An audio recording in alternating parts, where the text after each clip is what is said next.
പെട്ടെന്ന് വരാൻ പറഞ്ഞത്? വിനയചന്ദ്രന്റെ കാര്യത്തിൽ എന്താണ് നിങ്ങളുടെ തീരുമാനം?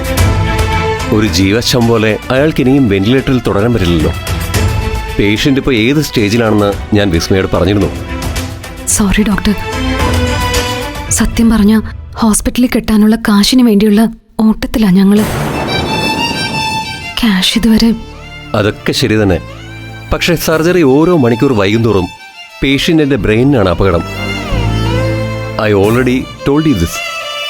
അറിയാം, ഡോക്ടർ പറഞ്ഞത് ഓർമ്മയുണ്ട്. എങ്കിലൊരു കാര്യം കൂടി ഞാനിപ്പോൾ ആഡ് ചെയ്യാം. പേഷ്യന്റിനെ പഴയ നിലയിൽ തിരിച്ചു കിട്ടണമെങ്കിൽ എന്ത് വില കൊടുത്തും നാളത്തെ സർജറി നടന്നേ പറ്റൂ. അല്ലെങ്കിൽ സംഭവിക്കാൻ പോകുന്നത് ബ്രെയിൻ ഡെത്ത് ആയിരിക്കും. നാളെ കൂടെ കഴിഞ്ഞാൽ ഫർദർ സർജറി എന്നൊരു സാധ്യത പോലും പ്രതീക്ഷിക്കണ്ട. യുസി, ഞാൻ എന്ത് റിസ്ക് എടുത്തിട്ടാണ് ഡോക്ടറെ തറയിനെ ഇവിടെ എത്തിച്ചെന്നറിയാവോ? നാളെ ഒറ്റ ദിവസം കൂടി മാത്രം അദ്ദേഹം ഇവിടെ കാണും. അതുകൊണ്ട് ഏട്ടന്റെ ജീവന് വേണ്ടിയുള്ള ലാസ്റ്റ് അറ്റംപ്റ്റ് ആണ് ഈ സർജറി.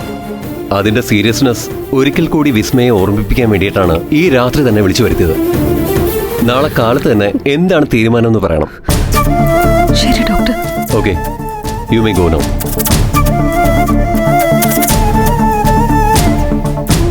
വിസ്മയ, 1 മിനിറ്റ്. സർജറി നടന്നില്ലെങ്കിൽ ബ്രെയിൻ ഡെത്ത് നടന്ന പേഷ്യന്റിനെ അധിക നാൾ ഇവിടെ വെന്റിലേറ്ററിൽ വയ്ക്കാൻ പറ്റില്ല. വെന്റിലേറ്റർ മാറ്റി പിന്നെ പറയണ്ടല്ലോ. Better you mind it.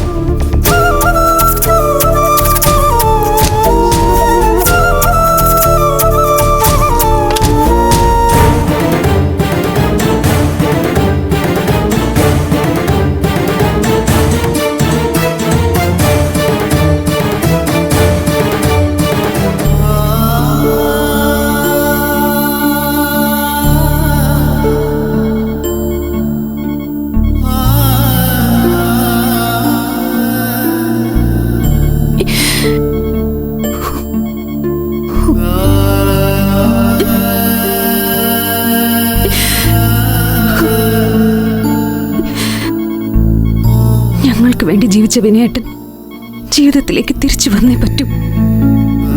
വിനയേട്ടനില്ലാത്തൊരു ജീവിതം വിസ്മയക്കും വേണ്ട.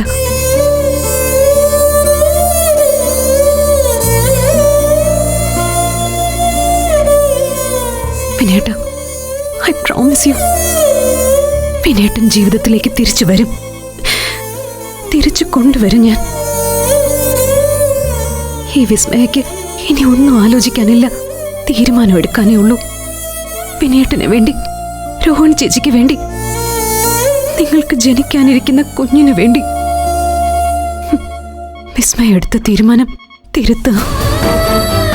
നിങ്ങളെ ആരും അറിയിക്കാതെ നിങ്ങളെ സംരക്ഷിക്കാൻ പുതിയ തീരുമാനം.